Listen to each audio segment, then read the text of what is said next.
qué lugar recuerdas que aún te hiela la sangre? Un par de meses después de mi primer despliegue en Irak, mi escuadrón y yo pasamos unas semanas en la prisión de Abu Ghraib impartiendo clases y trabajando con una unidad del ejército iraquí.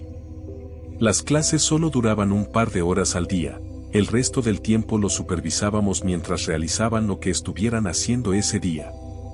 Nos dijeron que Abu Ghraib era un monumento nacional y que el gobierno iraquí quería asegurarse de mantener su control.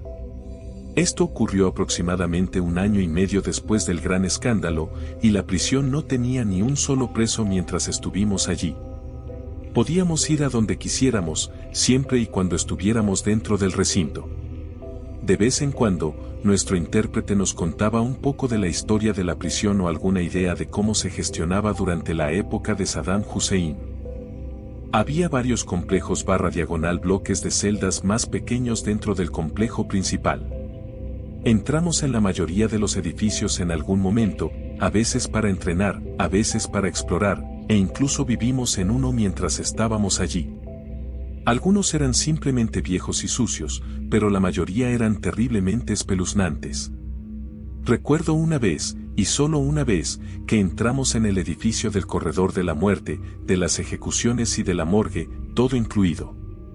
Nunca lo olvidaré. Al entrar por la puerta, había un largo pasillo de celdas a la izquierda, que era el corredor de la muerte. Las celdas eran diminutas, de unos 90x30 metros. Nuestro TERP dijo que metían a 10 o 20 hombres en cada celda durante las últimas semanas de sus vidas antes de ser ejecutados. Había todo tipo de cosas grabadas en las paredes, cosas realmente morbosas como aquí no hay Dios o que no querían quemarse. Todo estaba en árabe, así que nos lo tradujeron a través del TERP. A la derecha había una enorme sala abierta con techos altísimos. Una rampa rodeaba la mitad de la sala y conducía a una plataforma que sobresalía unos 1,5 metros, a unos 1,5 metros del suelo y que abarcaba toda la pared del fondo. Era la horca. Era un poco surrealista, ya que nunca había visto una horca en funcionamiento, salvo en películas y libros. 2 varillas de refuerzo en forma de U sobresalían del techo, cada una centrada sobre una trampilla oxidada y destartalada, con palanca incluida. El suelo de hormigón bajo la plataforma parecía haber sido usado para encender fuego debajo de las trampillas. La habitación justo frente a ti al entrar parecía una especie de morgue. No sé cómo eran los procedimientos mortuorios, pero parecía un auténtico plató de terror. No quedaba ningún equipo y la única indicación de su propósito era una gran placa de cerámica en el centro con una hendidura con forma humana. Si hubieras estado en una de las celdas más cercanas a la entrada, habrías podido ver y oír absolutamente todo lo que pasaba en ese edificio. Siempre pensé que eso era una auténtica locura. Cada vez que abríamos la puerta para entrar en cualquiera de los otros edificios, de nuevo, sin prisioneros por un tiempo, asustábamos a los pájaros, ratas o lo que fuera que hubiera allí, y se oía a los pájaros piar en las vigas de soporte, o aletear al salir volando por una ventana, o a algún roedor correteando por el pasillo. En ese edificio no ocurría lo mismo. No había ruido. No había vida. Era como si supieran que era un mal lugar. Saddam usó la prisión para ejecutar a cientos de presos políticos. Los soldados iraquíes con los que trabajamos y nuestro intérprete nos dijeron que no era raro que los presos suplicaran, lloraran, gritaran y se ensuciaran solo por ser escoltados cerca del edificio, y mucho menos por ser trasladados. Se sentía que era un lugar horrible. Siguiente historia. Cuando era adolescente y acababa de sacarme el carnet, empecé a salir con una chica alemana que conocí por amigos en común. Salimos solo 2 veces y parecía estar bien. Después de la segunda cita, me invitó a su casa.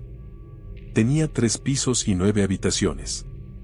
Resulta que su familia estaba llena de dinero y yo no lo sabía. De todos modos, dentro de la casa, el primer piso estaba lleno de relojes de cuco, y quiero decir llenos. Literalmente había unos tirados en el piso que cubrían las paredes, más de una docena, diría, y la sala de estar estaba llena de todo tipo de equipos médicos de la vieja escuela del siglo XIX y principios del XX.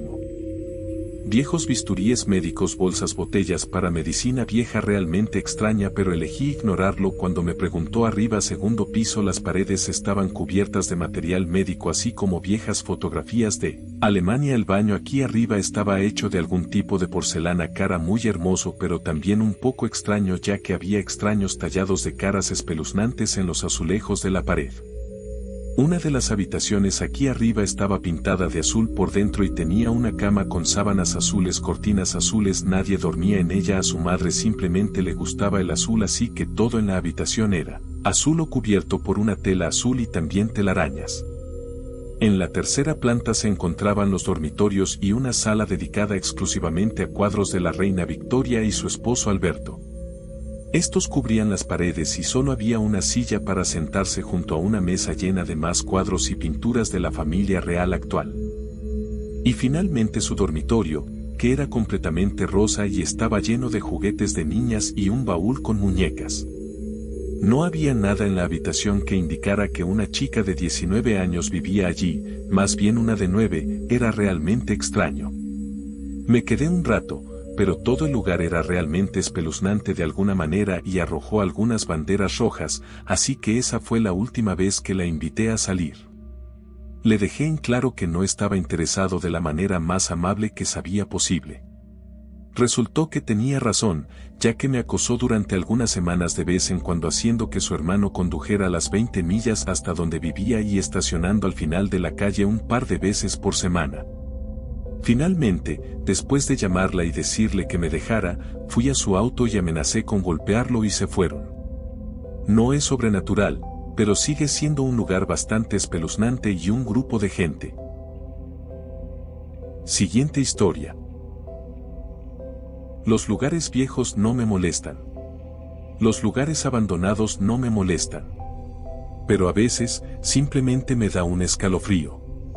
Mi, entonces, esposo y yo buscábamos una casa para comprar. El lugar donde queríamos vivir no tenía mucha rotación de personal.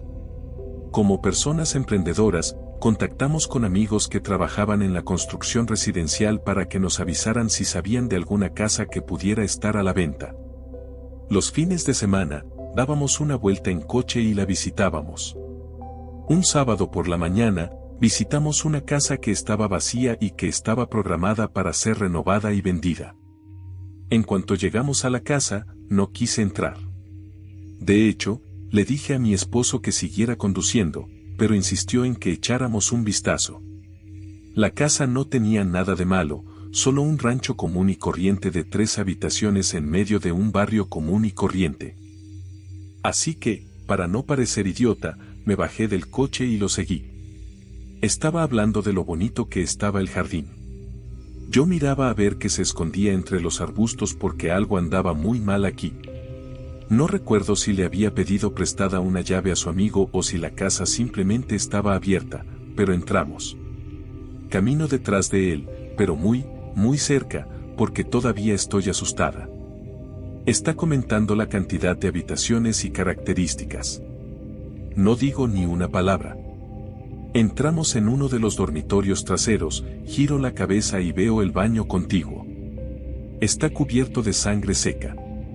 Como charcos, manchas y salpicaduras por todas partes. Me congelo.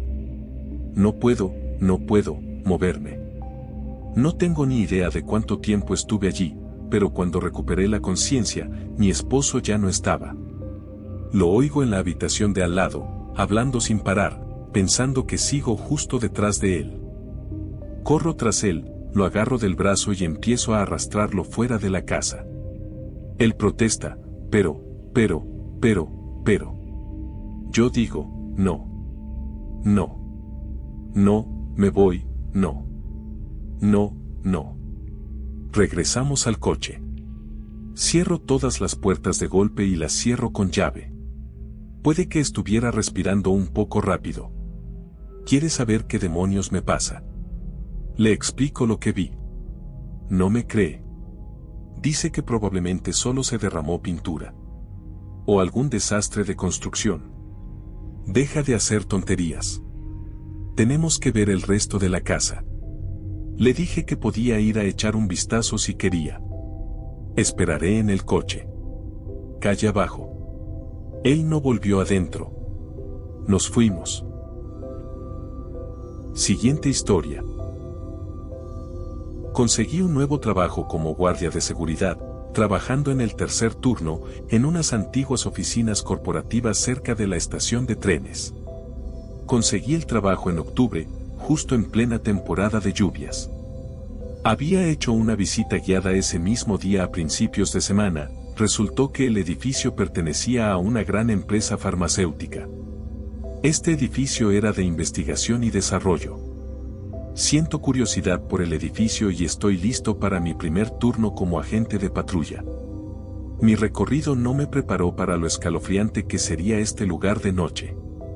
Siento más curiosidad por explorar el gigantesco complejo que miedo, y tras deambular un rato, empiezo a comprender cómo era realmente este lugar. Encontré un muelle de carga en el edificio con bahías marcadas como cama y pienso. Vi trozos de heno y excrementos de rata. Exploré el edificio y encontré jaulas. Jaulas enormes. Habitaciones con vestíbulos entre ellas, donde ambas puertas tenían grandes cerraduras. Al parecer, este edificio se usaba para realizar ensayos de fármacos en animales grandes. Animales grandes y peligrosos, al parecer. Estoy completamente aterrorizado. Para colmo, los nuevos dueños han empezado a vaciar el complejo y el equipo de construcción parece haber renunciado a mitad de obra. Caminaba por salas gigantescas, con paredes llenas de maquinaria y tuberías donde uno podría tumbarse, que estarían completamente oscuras si no fuera por la luz fluorescente parpadeante que colgaba torcida en un rincón, de un solo cable. Siempre parecía como si todo el mundo se hubiera marchado a toda prisa. Como si se hubiera desatado el infierno y la gente hubiera tenido que salir corriendo. Papeles por todas partes. Una chaqueta al azar en una silla o una taza de café sobre un escritorio con contenido mohoso. Me sentí como en el primer Half-Life. Sentía que cada vez que abría una puerta o doblaba una esquina, algo me esperaba. Algo asqueroso y antinatural. Algo que se enojaba porque yo estaba allí. Me encantaba la aventura de explorar este edificio gigante y extraño, pero siempre me alegraba volver a nuestra oficina de seguridad al final de una patrulla. Siguiente historia. A media hora en coche del pueblo hay una pequeña comunidad con una iglesia abandonada, un lugar popular para que los jóvenes se diviertan. Fui allí una vez solo y, por un momento, me senté en una banca y empecé a llorar sin motivo. Esto fue significativo para mí porque no lloro muy a menudo. No sentí miedo en absoluto. Me sentí muy tranquilo y en paz, aunque me embargaba la emoción. Lo más escalofriante es que tengo una conexión muy personal con esta zona. Cuando mi familia portuguesa emigró a Canadá, todos vivían en esta pequeña comunidad. De niño, mi padre iba a esa iglesia los domingos. Justo al lado de la iglesia, literalmente a 3 metros, hay una casa muy vieja y destartalada donde vivía mi tío Frank. Frank era un hombre muy malo. Mi familia está segura de que asesinó a gente en el sótano de esa casa. No pidan detalles, no me los darán porque parece un tema muy delicado. Solo me han contado eso. Tengo otro amigo portugués y una vez estuvimos hablando de esta zona en una fiesta y decidimos que sería buena idea ir en grupo a la hora de las brujas. Estábamos todos, 7 de nosotros, dentro de la iglesia alrededor de las 2 de la madrugada. No pasó nada raro. La exploramos y bromeamos un poco, pero nada más. Luego decidimos entrar en casa de Frank. Habían quitado las escaleras para entrar, así que tuvimos que subirlas y luego jalar a los demás. Una vez dentro, nos quedamos en la entrada en silencio. Parecía que nadie quería moverse. El aire era opresivo. Exploramos un poco y no pasó nada raro, en general. Llevamos varitas de saurí y no funcionaron. Todos hicimos un trato, no usaríamos la ouija que habíamos traído a menos que las varitas no funcionaran. Fue entonces cuando empezaron a pasar cosas raras. Preparé la ouija, soy muy fan de lo paranormal, así que me aseguré de hacer una oración de purificación con mi varita de saumerio y todo eso. Éramos 4 los que tocábamos la ouija, yo incluido, mientras hacía la oración, y 3 personas no. Las 3 personas que no tocaron la ouija dijeron que en cuanto terminé de rezar oyeron 3 golpes en la pared justo al lado de mi cabeza, pero los que la tocamos no oímos nada. 3 golpes nunca son buena señal, es una burla a la Trinidad. Al principio yo era la medium y hacía preguntas, pero no pasaba nada con la ouija. Entonces nuestro amigo dijo, oye, ¿por qué se no hace las preguntas? Él habla portugués y la gente que vivía aquí también. Todos dijimos que era una gran idea. Solía entender un poco el idioma, pero mis abuelos fallecieron hace unos 10 años y ya nadie lo hablaba a mi alrededor, así que perdí la práctica. Cuando se hacía preguntas, lo decía en voz alta y luego nos decía lo que preguntaba. Preguntó: ¿conocen al tipo que está a mi lado? Refiriéndose a mí, y la tabla dijo que sí. Preguntó el nombre de la persona con la que estábamos hablando, se deletreaba FR y luego se detuvo. Preguntó la edad de la persona y decía 74. Todo coincidía con mi familia. Luego nos despedimos y volvimos a mirar alrededor. No pasó nada más hasta que volvimos a la ouija. Esta vez no nos dijo lo que preguntaba para demostrar que no solo estábamos moviendo la tabla. Desde nuestra perspectiva, se movió lentamente a no y luego volvió al centro y se detuvo. Hizo otra pregunta y luego rápidamente pasó a no, hizo otra y rápidamente pasó a sí, y luego se despidió y nos dijo que no quería jugar más. Las preguntas que hizo fueron: ¿conocen al tipo que está a mi lado? No. ¿Les gusta hablar con nosotros? No. ¿Quieren que nos vayamos? Sí. Todos estaban muy asustados por eso y en ese momento eran alrededor de las 4 de la mañana y todos estábamos cansados y queríamos irnos a casa, así que nos fuimos. No le tengo miedo a lo paranormal. He tenido muchos encuentros extraños, pero ninguno me dio escalofríos. Pero salir de esa casa me dio escalofríos. La casa estaba construida como una caravana de doble ancho, así que para caminar hasta la entrada principal teníamos que ir en fila india por el pasillo. Yo estaba al final de la fila. Mientras salíamos, tuve una intensa sensación de que algo estaba parado detrás de mí en la habitación que acabábamos de dejar, mirándome fijamente, y no estaba contento de que estuviéramos allí. No les dije nada a mis amigos para que no se asustaran, pero nunca antes había sentido algo que me aterrorizara tanto. Nunca he vuelto desde entonces. Y ese es el lugar más espeluznante en el que he estado. Siguiente historia. Había una universidad comunitaria abandonada en las colinas cerca de mi casa, y de vez en cuando nos armábamos de valor para ir a visitarla. Corrían rumores de que había sido una universidad comunitaria cristiana, y que un año cerraron a toda prisa sin motivo aparente.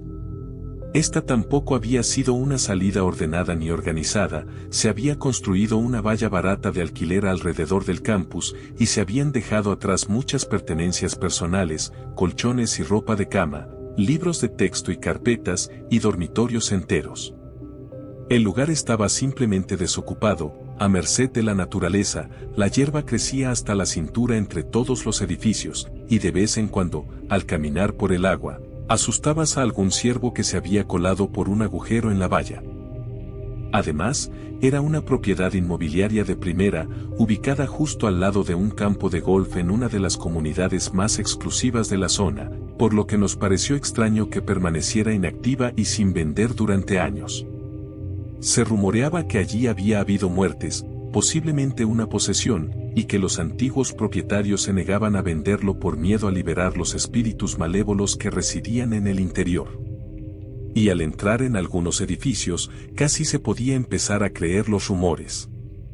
El aislamiento se extendía del techo en largas franjas, faltaban agujeros enormes en las paredes, y mientras caminabas con cautela por los silenciosos pasillos, con la linterna temblando en la mano, cada puerta negra parecía surgir de la oscuridad como una boca abierta. Lo más escalofriante de todo era el viejo edificio de la iglesia, cuyas paredes estaban pintadas con mensajes satánicos y esvásticas. Una de ellas, en enormes letras rojas que goteaban, simplemente decía, «Pobrecita Jenny». En retrospectiva, reconozco que el verdadero riesgo no era encontrarse con lo oculto, sino con los adictos, vagabundos y zombis nazis caníbales que se habían instalado en el campus abandonado. Afortunadamente nunca lo hicimos, así que de vez en cuando nos colábamos por un agujero en la valla y andábamos merodeando por los pasillos, murmurando chistes nerviosos y tratando de asustar a las chicas de nuestro grupo, aunque solo fuera para ocultar que nosotros mismos estábamos muertos de miedo. En fin, la última noche que fui al campus abandonado, 2 amigos de teatro y yo nos acercamos a la puerta principal por un largo camino arbolado que discurría paralelo al campo de golf. Al acercarnos, nos dimos cuenta de que algo no iba bien, donde normalmente habría un agujero irregular en la valla donde uno se engancharía el suéter al colarse, la valla metálica era nueva y estaba perfectamente intacta. Estábamos a punto de dar la vuelta, secretamente aliviados, cuando uno de nosotros notó que la puerta, encadenada y con candado, había sido forzada justo lo suficiente como para que alguien pudiera colarse si se giraba de lado. Observamos la valla y el campus más allá, y aunque vimos que un coche viejo y destartalado también había aparecido a 6 metros de la puerta, donde estábamos casi seguros de que nunca había estado nadie, una rápida comprobación con la linterna reveló que no había nadie dentro. Como la puerta estaba cerrada por fuera, decidimos que esta urbanización no representaba ninguna amenaza, así que, uno a uno, los 3 nos giramos de lado, metimos la tripa y nos escabullimos por la puerta destrozada. Con cautela, nuestro pequeño grupo avanzó entre la hierba alta. Era luna nueva esa noche, así que las únicas luces visibles eran nuestras linternas y las luces del porche que centelleaban en el vecindario. Estábamos a 3 metros de entrar en el campus desierto cuando, sin previo aviso, ese viejo coche destartalado cobró vida rugiendo, con las luces altas apuntándonos directamente, el motor acelerando como un semental del infierno, listo para salir disparado. Chillamos como los adolescentes que éramos, y corrimos de vuelta a la puerta, cada uno forcejeando y tirando de los demás, desesperados por ser los primeros en escabullirnos.